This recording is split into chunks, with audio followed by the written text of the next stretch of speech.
Hi Kulenga, really great job. The work cycle is looking really nice. You have everything looks smooth and polished. As you said, it looks maybe too smooth, but that's just normal in splines. When instead everything feels that has much more contrast, because obviously we go from pose to pose. But in splines, as we see so many frames, it tends to feel much more floaty and smooth. So you have to make sure that we analyze the blocking, see where were the parts of contrast in the blocking, where were the fast movements, how did the blocking sell the weight. So, and we have to put that back into spline, make sure that we conserve that part. But that's just normal. At the beginning, going into splines is really hard because obviously it just feels like your animation gets messed up and you have to redo it again. But that's just how it is. The more poses you create in the blocking, the better you are. But of course, for a walk cycle, that were just the perfect amount. And yeah, I mean, it feels really nice. The walk cycle is just a matter of putting back the weights. So we're gonna talk about that now. So the first thing that we're gonna analyze are the hips, because obviously the hips are gonna be the part that sells the weight, the hip movements, the up and downs and all that. So, because also the hips, if you move the hips, you move the whole body. So you have to make sure that the hips are polished and properly animated first. So the first thing is the up and downs, for example. So you see here, first of all, the up and downs. Okay, boom, boom, boom, boom. Vale, okay, feels good. The only thing is, for example, in this part, see, this leg, I know that this leg is supposed to be straight for the personality walk cycle that you have chosen. This leg goes straight, but maybe here, as he plants, see if you analyze the hips, he plants the foot in this frame 40, the heel touches the ground, and from frame 40, the hips stop going down. So that's one part that feels that lacks weight, because obviously we are not capable of stopping our own weight just by, see, the heel touches the ground, and just by the heel touching the ground, boom, the hips start going up. And we don't have that capability. To sell the weight, you have to plant the foot, let the body keep moving down for about 1, 2, or 3 frames, depending on the how exaggerated you want it. Ideally, 1 maybe is too little, so ideally with 2 frames, 2, 3 frames is more than enough. So I would say 2 frames pretty much always works. 2 or 3 frames are fine.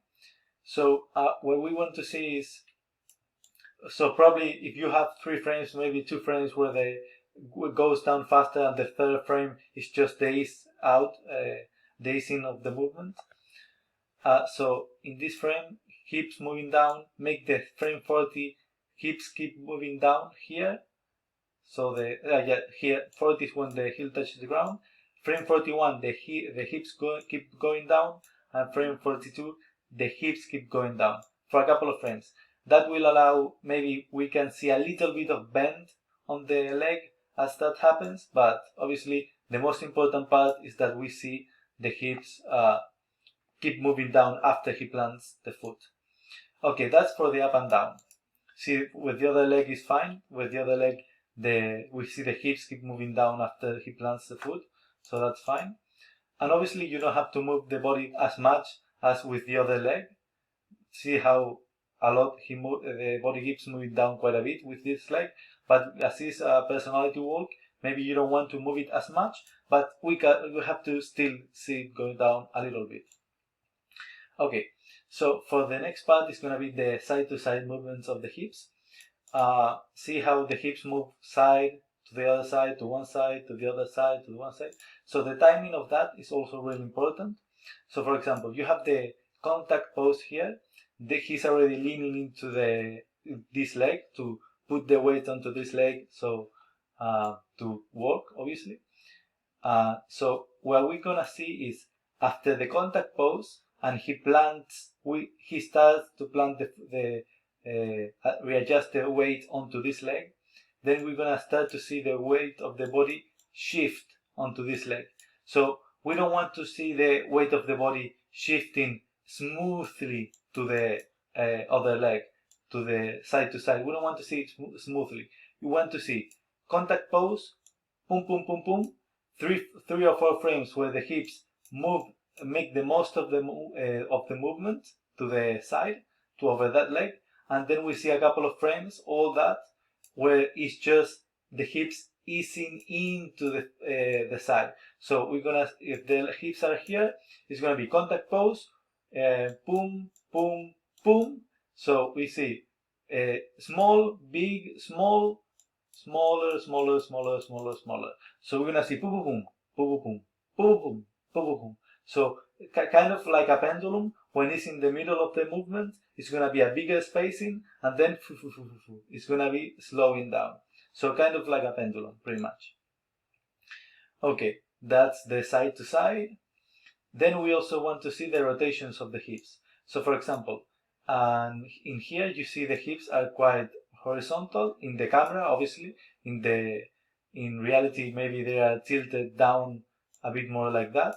But in the camera, as this leg is on the front, we see it more straight. So that we're gonna go for that, for this feedback. So you can see how at the beginning you go from straight in the camera, how we see in the camera, it is straight, and then boom, boom, boom, we see how it rotates over the leg that is being planted. But after that, you can see how this is the contact pose, but the hips are already tilted up over this leg. So in the next frames, we actually don't see, we see a little bit in this frame how the hips keep rotating up, but we don't feel the weight on the hips because the hips are already rotated up over this leg. So there is no margin for us to see how this leg pushes the hips up and from a straight go to a more of a incline, bend, sorry, what's the word? Tipped over, no, I forgot the word, but you know what I mean. So tilted, for more tilted hips. So we have to see that from straight and the contact pose, boom, boom, boom, boom, and we see it. So from more or less around this pose, the middle pose, even a bit earlier, we will see most of the movements up.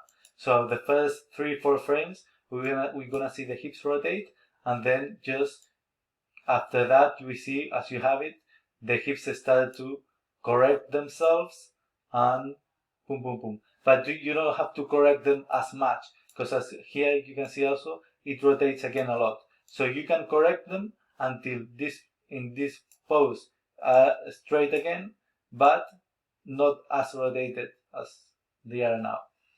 Okay, so that would be for the rotations, that we have to see the rotations after the contact pose. Okay, what else? Oh, yeah. Also in here, when he steps here, you can see how we never see the straight leg, and we see kind of the leg with the same amount of bending. All that part, all this has the same amount on this leg. It's pretty much all the time bent pretty much the same. So I would say that, for example, here I would try to get a straighter leg. So all that is all good, good, good.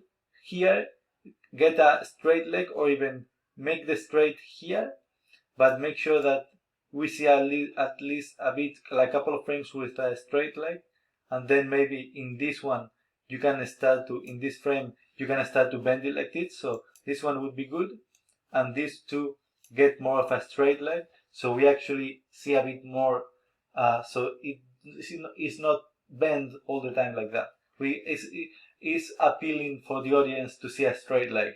I don't know why, but it's the contrast because everything is very curvy, every fluid. So if we see a straight leg, it's the contrast from curves to straight. So obviously you gonna have to work on the knee when you do that, to make sure that it doesn't pop when you make a straight leg and then back to bending. But yeah, that's a bit of work, but all for the animation, right? Also, the other thing is when the heel touches the ground after this frame, you want to, over 1 or 2 frames, make the foot already be planted, be flat. It depends on the feeling. You can make it over 1 frame, so it's gonna feel more boom, more snappy, more. You're gonna feel the weight a bit more because it's gonna be heel, boom, heel, boom, heel, boom. So it's gonna contact pose, boom, contact pose, boom. It's gonna feel more strong. But of course, if you make it 2 frames, it's gonna be nice as well. So yeah, but just make sure that it doesn't take that much for the foot to be planted. 2 frames maximum for this kind of walk cycle. Okay, also when you lift the foot off the ground, make sure that you keep rotating it so the foot is gonna go from, so it's flat, then it's gonna start to raise, then it's gonna go like that, then if you want to accelerate it, you can tilt it a bit more like that, and then gonna go back like that, go by like that, go by like that, and then it's gonna go heel and flat on the ground. So it's gonna be like it rotates back and then flips forward and plants itself. So it's gonna be a bit like that. Of course, you don't have to tilt it back like in this one. It's just maybe if you want to really exaggerate the overlap in the work cycle. But I think for this work cycle, just getting the back foot into a straight like that, more or less, not even a straight, even a bit tilted like that, but more of a straight is gonna be nicer because otherwise in this feels a bit rigid here, feels a bit tensed. So yeah, getting that kind of shape is gonna be much better. Also be careful here, see the pop, see how here the tip of the foot up, up, here it goes down, then up, and then down. So it goes pop, pop, pop, pop, pop, down, up, down. So make sure that it just goes up and plants itself. So more fluid. I know that probably you didn't notice that, but yeah, just pointed it out. And what else? I'm not gonna talk about knee pops. You don't have many knee pops, but for example here, see, the knee goes from here to here. That's a knee pop. You would have to adjust that. Probably you don't want to get that much foot roll in this frame. So in this frame, I would reduce the foot roll so we don't get a bend on the knee that fast because it feels like a pop. A more progressive foot roll. But of course, I'm gonna talk about knee pops right now because you're gonna have to, if you adjust the hips and all that, doesn't matter at this moment because you're gonna change a little bit the positions of the legs, so it's gonna be a whole new animation for the knees. Not completely new, but you get what I mean. So. And the other thing I wanted to talk about is the head. So ideally, to sell the weight so here the head feels like it's a bit disconnected from the work cycle. It's like it doesn't feel like it's flowing too much with the weight of the character. Sometimes you don't have to do it this way, but I think for this work cycle we really want to show how the character is relaxed, is more like casual, working confidently. So the head is gonna be also relaxed. It's gonna be tensed or driving some kind of. It's not mentally occupied. It's more relaxed. So probably you wanna sell more the weight with the head. So for example, you have the contact pose here. So boom, boom, boom. And in 2 frames, assuming this is going to be a flat feet. So after 2 frames, after the contact, after the foot is flat on the ground. So a couple of frames later, boom, boom, around this frame. 2 frames after the leg starts to take more of the weight. So about 3 or 4 frames after the contact pose, we want to start to see already the head rotating down. So it's gonna be boom, boom, boom. So we're gonna see the foot planting, the hips going down, and then the head rotating down. So it's gonna be boom, boom, boom, boom, boom, boom, boom, boom. And so you're gonna have to rotate the head. So see here how the head rotates more or less around here. It's quite late, so yeah, making their head starting the rotation down around this frame is gonna help to sell the weight. So rotating down, and then around this frame, around the high pose, is when you're gonna start to rotate the head up. So it's gonna be starting to rotate down around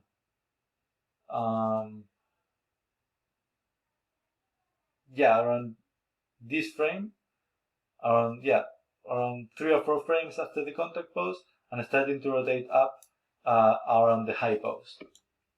Of course, there are variations. Not all the work cycles are the same, but for this work cycle, I think that's what's gonna work the best. Of course, try it out. See if you want to adjust something. Maybe you want to do it a bit earlier, a bit later. You can experiment with it, but that's just like the template that I would start with. Okay. I think I mentioned everything. Yeah, everything that I want to mention for this feedback. I think it is. For the arms, they look really nice, really fluid, and really well animated. They are just a bit small things. For example, here, let me see.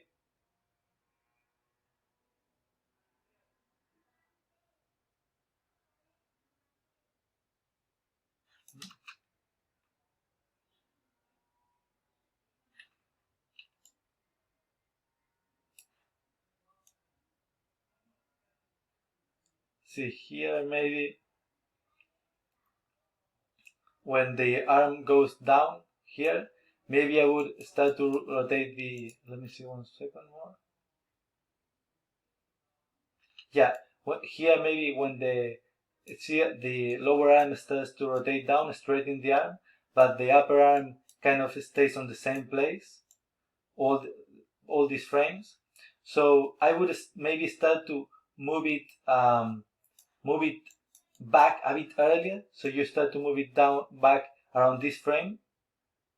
Around this frame, you start to move it back, maybe a couple of frames earlier, so we don't see the upper arm kind of a bit locked in that place for so many frames. So that's my only note that I would change maybe for the arms. But other than that, this is looking really nice. So first of all, of course, do the hips and all that. And you can, if you have any questions or you want me to give you extra feedback in the meantime, at any point, just post it and I will give you feedback. But man, really great job. So keep up the great work, and until the next time.